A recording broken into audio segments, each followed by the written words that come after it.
이제 마지막으로 중국 선교하시는 우리 이브루스 선교사님 나오셔서 선교보고 선교 도전 해주시겠습니다. 우리 박수로 맞이하겠습니다.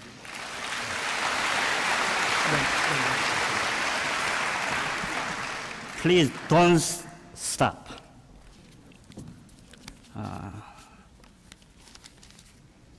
저는 이 자리에 도저히 설 수 없는 사람인데 하나님께서 이렇게 세워주셨습니다. 박수를 받을 자격이 없습니다. 그래서 여러분 박수는 오로지 하나님께만 드립니다. 저는 그저 하나님께서 사용해 주실 뿐입니다. 사역자로 하나님의 종으로 쓰임을 받으실 뿐이니까 영광을 받으실 분은 오로지 하나님입니다. 그 하나님께 우리 한번 박수 돌려드립니다.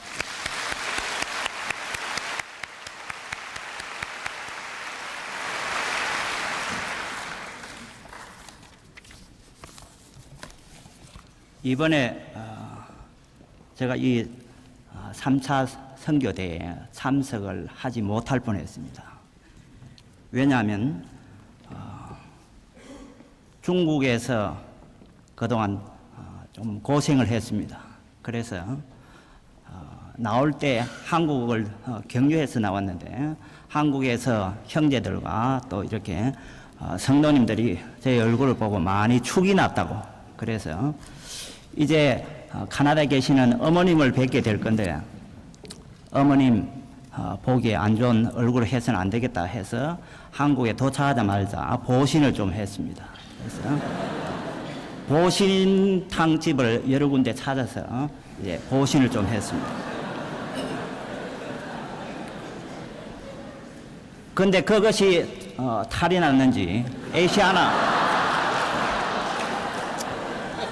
에시아나 비행기를 타고 오는 도중에 위로 아래로 다 빠져나가 버렸어요. 사경을 헤매다가 왔습니다. 그래서 지금 제가 이 자리에 서 있는 것은 전적으로 하나님의 은혜입니다.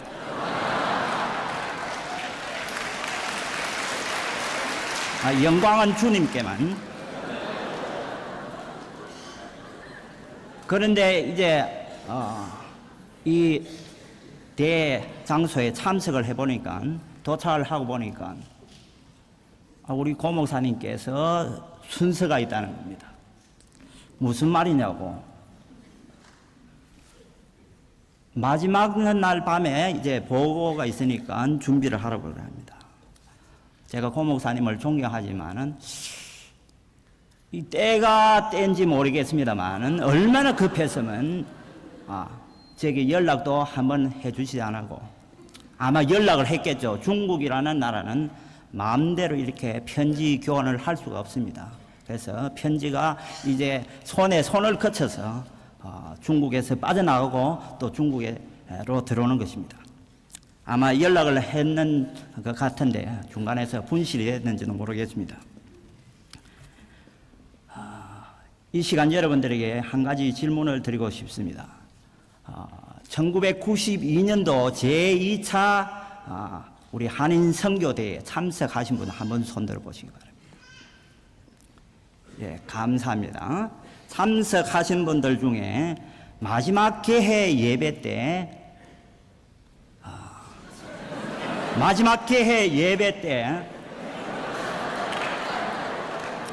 구호를 외친 것이 있는데 기억을 하신 분 계시면 한번 말씀해 주시기 바랍니다. 아무도 모르세요?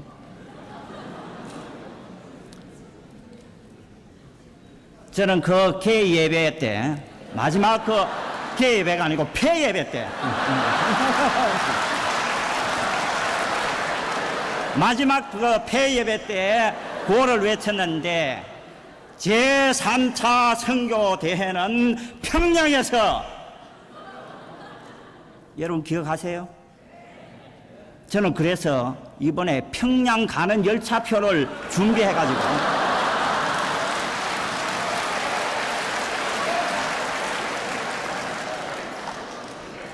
왜 평양에서 안 했는지 모르겠습니다.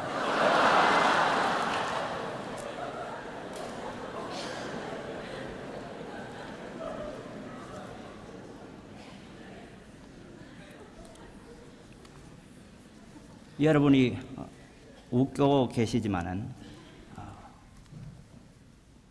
저는 1972년도 카나다 이민을 가서 1974년도 북한 선교에 대한 비전을 우리 주님께로부터 받고 만 14년간 준비를 하는 가운데 1988년도 이제 중국을 향해서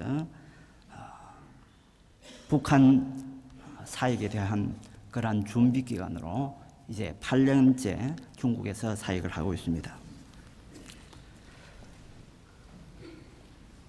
이제 제4차 세계 선교대회는 정말 평양에서 해야 되겠습니다.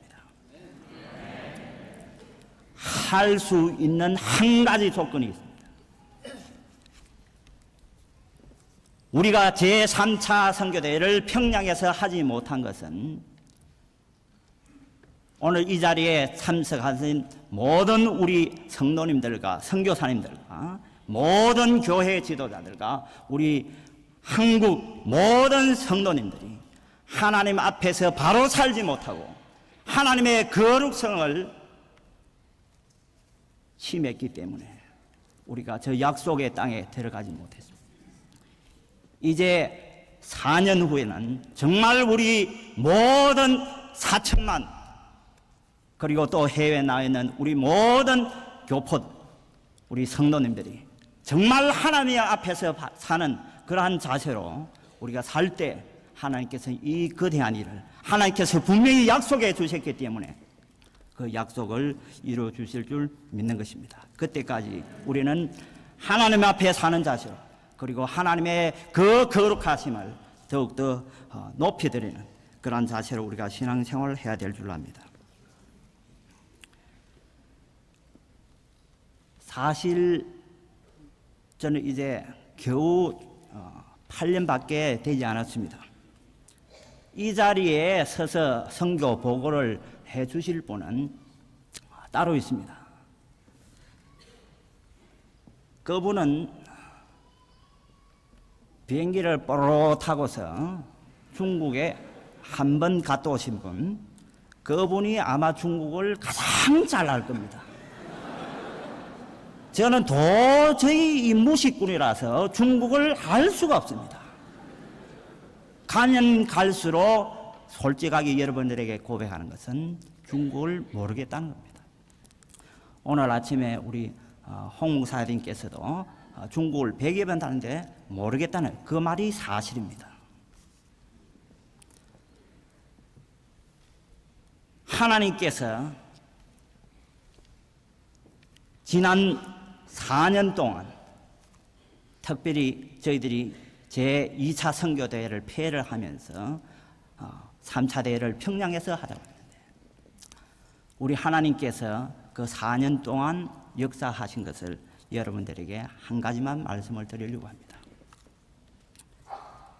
아직도 주님의 뜻이 이루어지지 않은 것 같습니다. 주님의 그 정하신 뜻과 정하신 시간과 정하신 그 방법이 아직도 우리에게 이루어지지 않고 있습니다. 그러나 그 4년 기간 동안 저는 하나님이여 저 동양의 예루살렘이라고 하는 평양에서 부흥사경의 할 날을 한번 주옵소서 기도했습니다.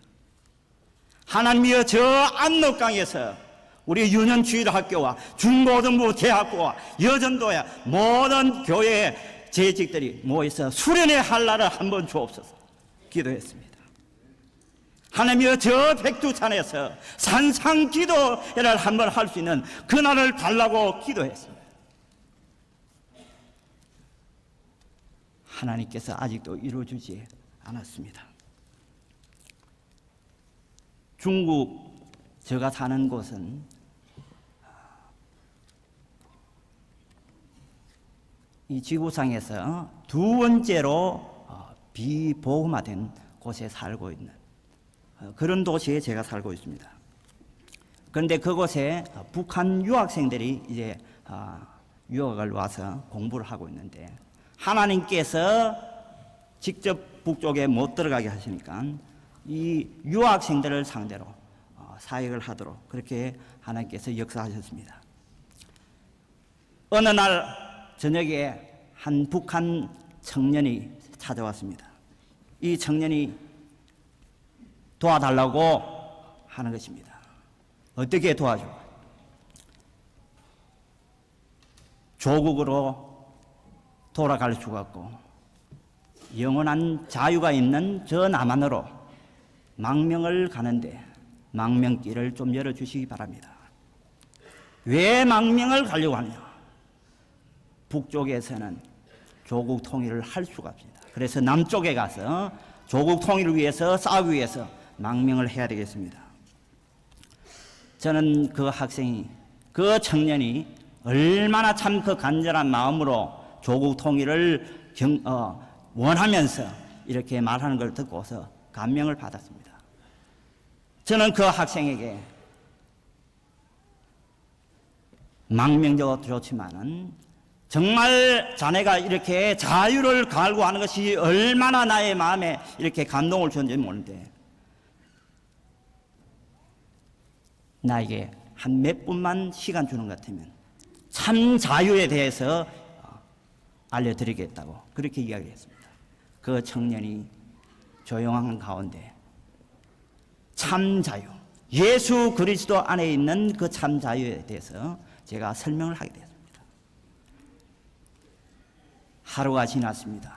며칠 후에 이 청년이 밤늦은 시간에 찾아왔습니다. 선생님, 제가 며칠 동안 밤을 새워가면서 곰곰이 생각해 보니까 도저히 안 되겠습니다. 망명을 포기하겠습니다. 그러나 선생님께서 처음 만나서 말씀해 주신 그 참 자유에 대해서 다시 듣기를 원합니다. 그렇게 해서 그로부터 한 달 동안 예수 그리스도 안에 있는 참 자유에 대해서 성경 공부를 시작하게 되었어요. 창세기로부터 시작해서 요한복음 마지막 장까지 이렇게 공부를 하게 됐습니다. 이제 그가 고백하기를, 도마의 그 고백에 자기 이름을 넣고 예수 그리스도는 나의 주시며 나의 하나님이다, 그런 고백을 하게 됐습니다. 이제 그 청년이 하나님께서 얼마나 참 때가 때인 만큼 급하셨는지 이 청년을 짧은 시간에 그 인텐시브 바이블 스터디를 시켜서 이제 북쪽으로 보내게 됐습니다. 오늘날 많은 북쪽의 사람들이 남쪽으로 넘어오고 이렇게 망명을 요청하고 있는데 그보다도 이제 우리는 중국에 나와 있는 이 북한 유학생들을 훈련시켜서 다시 저 평양으로 보내고 이제 그가 김일성 대학의 조교로 이제 있습니다. 그곳에서 하나님의 복음을 전하고 있는 그러한 귀한 분입니다. 이러한 청년들이 이제 계속해서 한 사람 두 사람, 지금 제 2호가 나왔습니다. 앞으로 여러분 계속 기도해 주시기 바랍니다.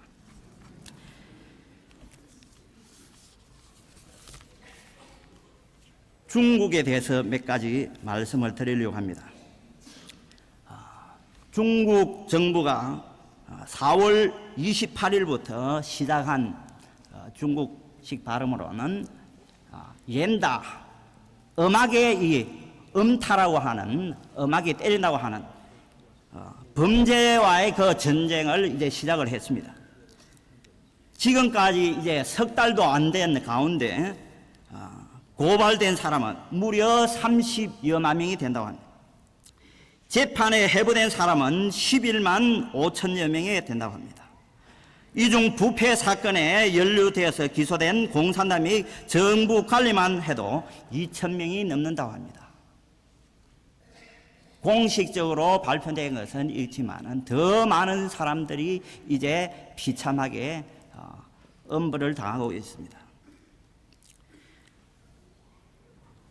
이슬로 사라진, 그 형장에 이슬로 사라진 사람만 해도 최소한 1,200여 명이 된다고 합니다.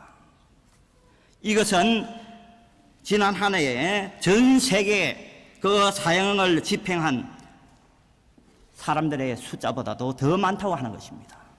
이 가운데 기독교인들도 많습니다.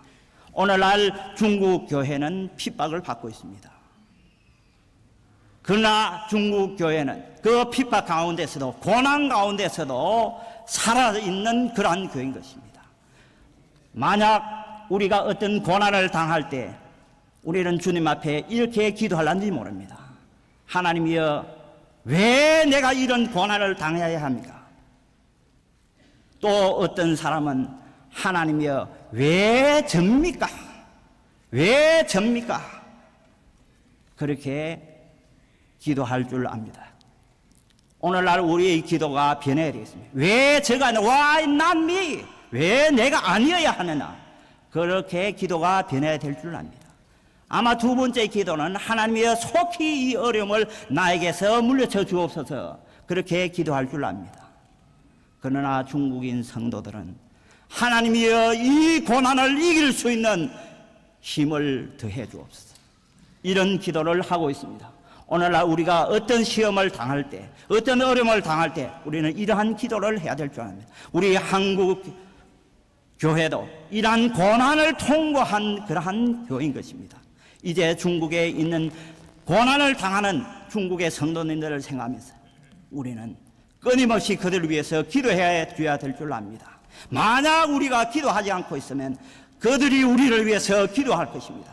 사실 제가 만나본 여러 지하교회 성도님들이 이 해외에 나오고 있는 우리 교표들을 향하여서 또 한국에 있는 우리 교인들을 위하여서 2절에서 밝힌 대로 바울이 디모데가 충성된 사람들에게, 그 충성된 사람이 다시 다른 사람들에게 복음을 전하주는 이 결론이 나는 것입니다.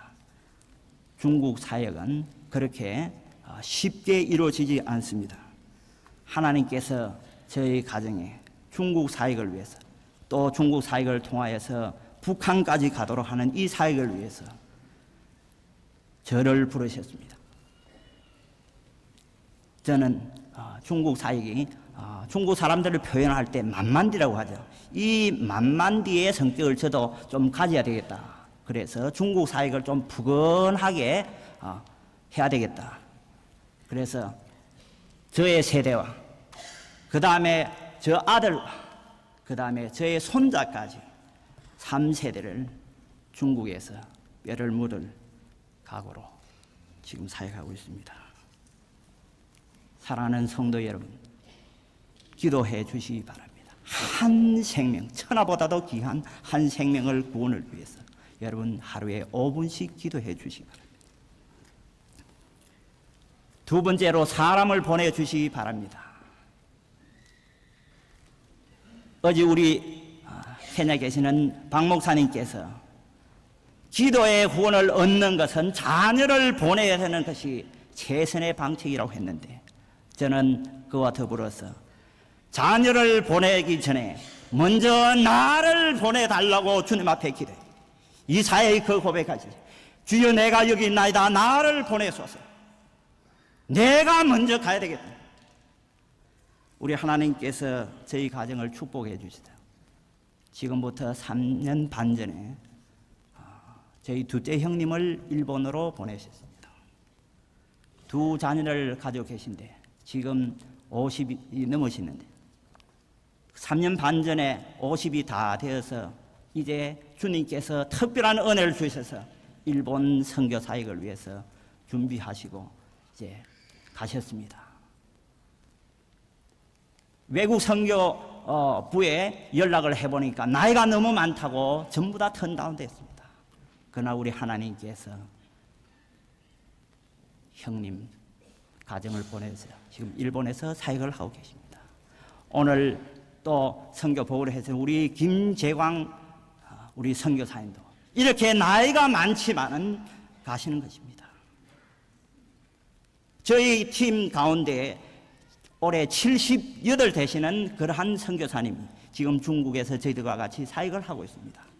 결코 나이가 하나님의 일을 하지 못하게 하는 그 조건이 될 수가 없습니다. 내 자녀를 보내는 동기는 내가 먼저 가야 하는 것입니다. 우리 자녀들이 너무 경악스러워서 아버지 지는, 어머니 지는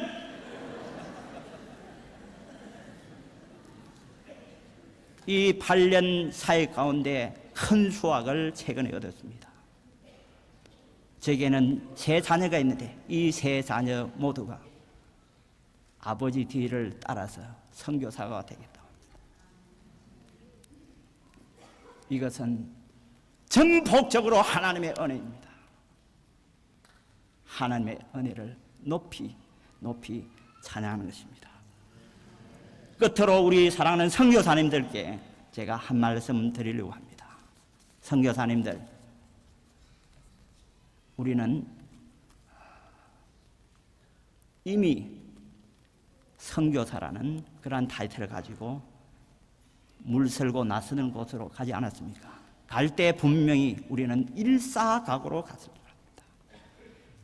한 번 해병이면 영원한 해병이라고 했는데 한 번 선교사는 영원한 선교사가 되어야 돼요.